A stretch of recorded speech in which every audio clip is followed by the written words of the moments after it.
And now, Captain Daniel Croce from U.S. Coast Guard Reserve, retired.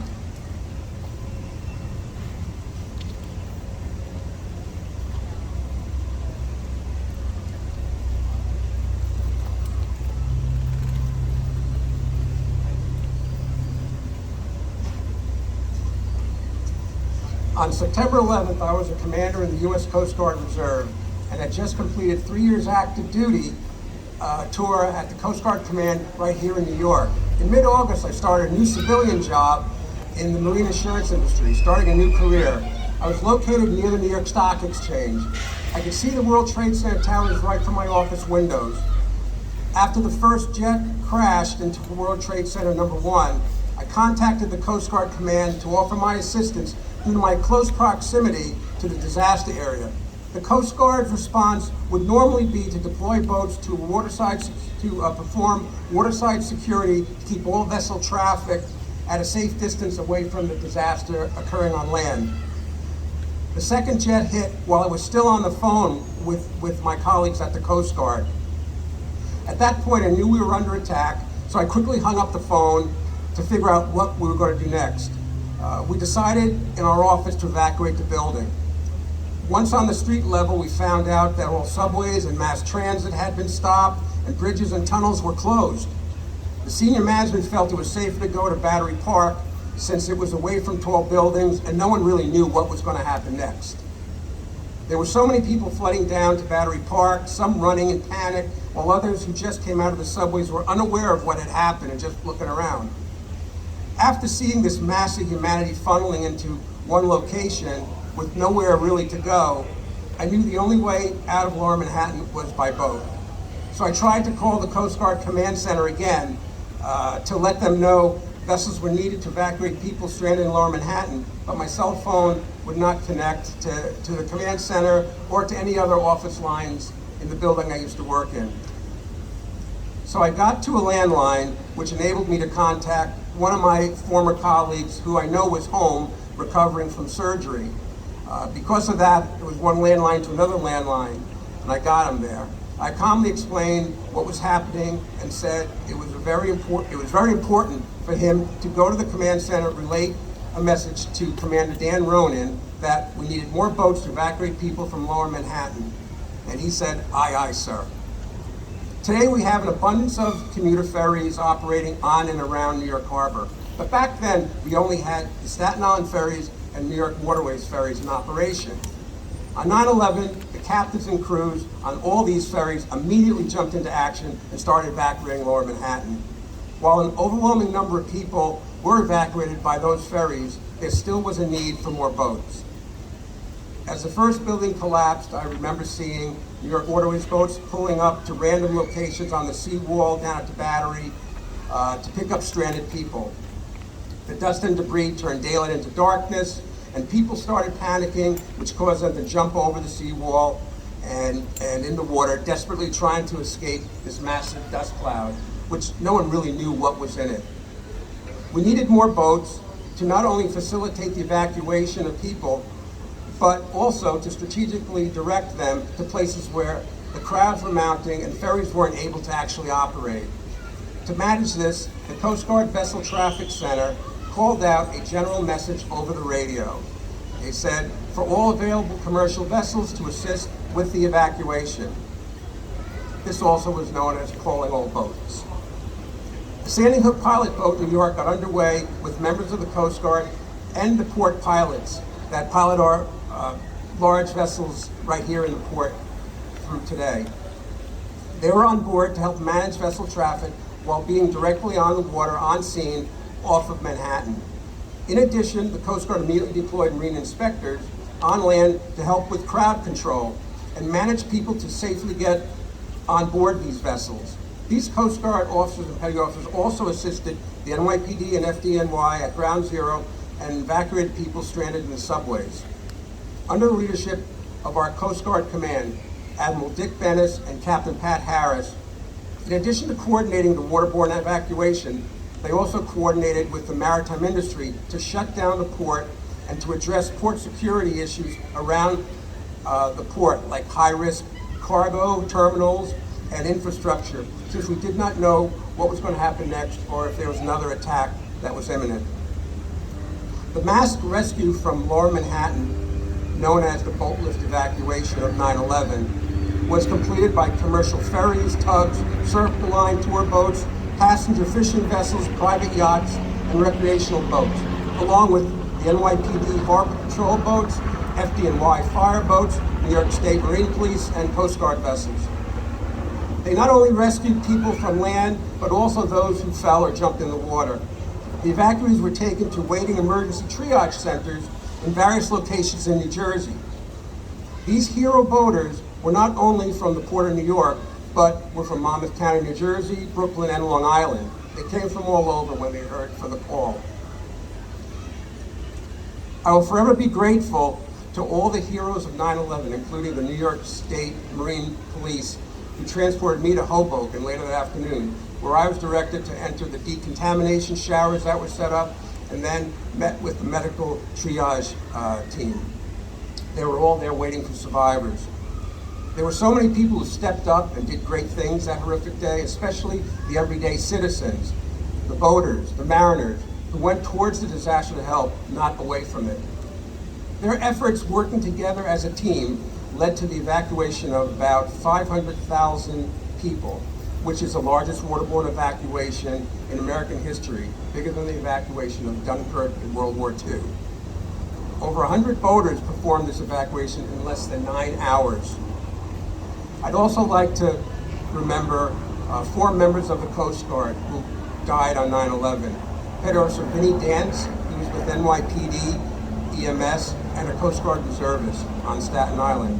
Petty Officer Jeffrey Palazzo, FDNY, and a Coast Guard reservist also stationed on Staten Island. Coast Guard Auxiliarist Gregory Sikorsky, he also was with the FDNY. And Lieutenant Commander Gilbert Granadas, who's a retired Coast Guard Reserve officer who was working as the fire warden on the 92nd floor in Tower 2. We will never forget them or all the other victims who perished on 9/11. Thank you.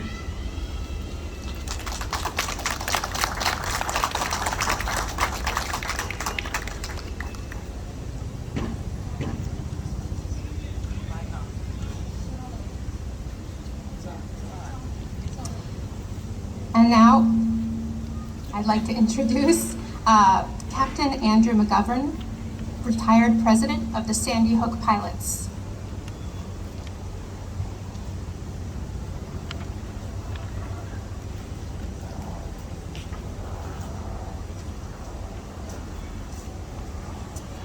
Thank you. I was asked to give a little introduction of what the Sandy Hook Pilots are. At least people know what the Coast Guard is in Dan's role. But Sandy Hook Pilots have actually been in the Port of New York since 1694. Our job is a safety-related job. We were first under the Dutch, and then the English, and finally the states of New York and New Jersey. To that end, we basically go aboard every ship as a safety factor to make sure those ships come in and out of the port safely from all over the world. Those crews on those ships don't know the Port of New York. They don't know the rules and regulations that we do, so we go aboard there. So to that end, we're kind of in the same business as the Coast Guard, so we work with the Coast Guard every day.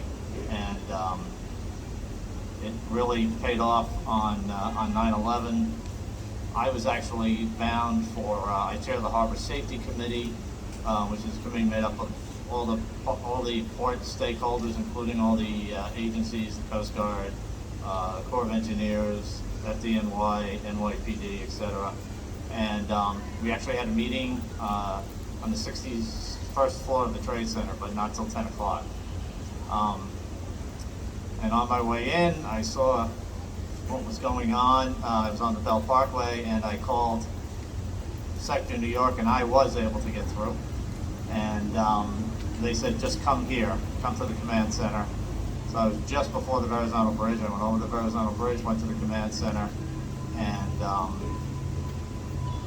we had all the TVs and everything there. The BTC is a pretty awesome room full of a lot of gear, radars, and cameras, etc., so we could see what was going on. And you know, Dan's call came in and others came in, and unfortunately, though, as he said, what happened was the federal government's phone system, believe it or not, went through the Trade Center, including the Coast Guard's out on Staten Island. So there was no talking to the Coast Guard or anyone else in the federal government once that first Trade Center went down. So yes, we volunteered. Unfortunately, the Coast Guard had moved most of their large assets down to either up to New England or down to Portsmouth, and they had nothing large here, but we had our large pilot boat. We have 2 pilot boats that stay about 25 miles out to sea, and they always switch off. There's only one out there and one usually in maintenance at our pier on Staten Island. And so we had that available, and I offered that to the Coast Guard to come over here and see what we could do. And they jumped right on that. And Dan mentioned Dan Ronan before. Dan Ronan said, I'm going to stay back here and work with the port partners on closing the port, and you guys go. And another gentleman, Lieutenant Mike Day, went with us, and we jumped on the pilot boat and started over. And the calling all boats, I'll give you a little background on that. A previous captain of the port, Captain Rick Larrabee, when he was captain of the port is when the new Staten Island ferries came into existence. And they were at the time the largest passenger vessel in the world. They held 6,000 people. And so every captain of the port has a nightmare. And I've been through a lot of them. I've been here for 45 years. So his nightmare was, what if one of those sinks in February? How are we going to get 6,000 people out of the water? And that's when we devised the plan of calling all boats. It was originally set for for a Staten Island ferry disaster. Luckily, we've never had to use that. But we had gotten that out to everyone. Everyone knew what that meant. And so when we had to do it that day, Lieutenant Day put that out on the radio, and everybody came. The ethos of mariners is, and the Coast Guard will tell you this, is that you never leave anyone in distress. It's actually against the law. You can never leave anyone in distress. So nobody thought twice about heading over and doing what had to get done. And everyone, it was the advantage of, this looks like a huge port and everything, but there really aren't that many people here, and everyone kind of knows each other. So we were able to set the pilot boat up right off the battery, and we put people ashore. Ken Concepcion and some others went ashore from the Coast Guard with walkie-talkies, and then they went to the different points that we had identified as good points where we could evacuate from, and they helped organize. And then they also told us how many they needed. All right, they can get 2 more boats, and all the boats just basically hung by the pilot boat, and then as they were needed, we could call one and say, go to the battery, go up to Pier 11, come over to here, wherever they were needed. And originally, we just took people, we weren't really thinking when we first started the first couple of boatloads, we just take people as close as we could get them and get them off, either New Jersey or Brooklyn. But then we actually said, we can actually get them to where they want to go. And people on the boats took bed sheets off of one of the bunks, and a can of spray paint would paint, Hoboken or Brooklyn or Jersey City or Staten Island, and then hang that off the boat so that we then get people at least close to where they needed to go. And as Dan said, we moved 500,000 people that day before dark, basically. And then, so that's hardly known. And if you want to see about it, there's a great video that is narrated by Tom Hanks. If you go to YouTube, you just search Boatlift and then you'll find it there. But for the next week, everything was still closed. For the next week, all the supplies that came in and out of Manhattan, all the fuel, came by water.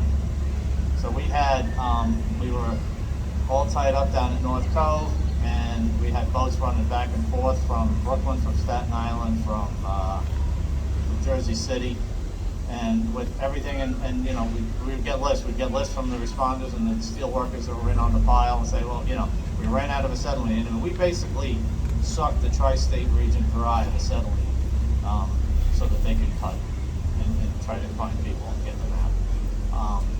So we were getting, we bring in full bottles and take empty bottles out, and it was, and water, lots of water. I mean, it was hot. These guys, and boots. Believe it or not, it sounds a little strange, but the fires that were there, plus all the burning they were doing to cut the steel, all the workers' boots were melting. The soles were melting. So we actually had piles of boots that they could come and throw a new pair of boots on. All the restaurants up in Midtown cooked meals and then sent them down. The dinner boats brought them down and brought them down to North Govan. They were distributed out there. That lasted till the end of the week before they were able to open up the tunnels, etc. So it was a massive operation. Very proud of all the mariners in this port that jumped right in there and didn't think twice about doing what needed to get done.